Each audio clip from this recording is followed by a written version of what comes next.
التجرد. التجرد آمين يا رب. هي بس جملة لإخواننا العرب.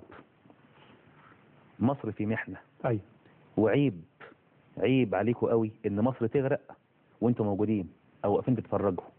ما تنتظروش إن مصر تغرق.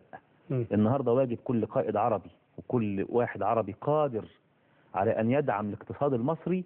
ده واجب عليه.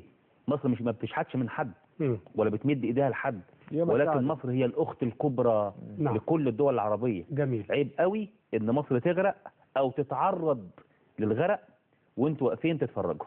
وللأسف إن مفكر عربي في تصريحات صحفية إعلامية بيتكلم على رئيس الوزراء الدكتور عصام شرف، بيتكلم إن الراجل ده إنه ما هوش ده مكانه. الدكتور عصام شرف ده مش مكانه إنه يبقى رئيس الوزراء، ولكن يبقى رئيس وزراء في مسجد.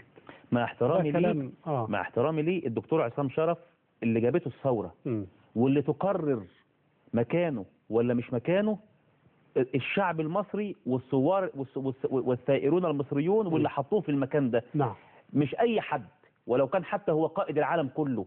ما حدش يفرض على مصر تختار. شعب مصر قادر وواعي انه يختار من يقوده، سواء الدكتور عصام شرف او غيره. وده اللي يخلينا ان احنا بنقول عيب لاي حد انه يتكلم على مصر.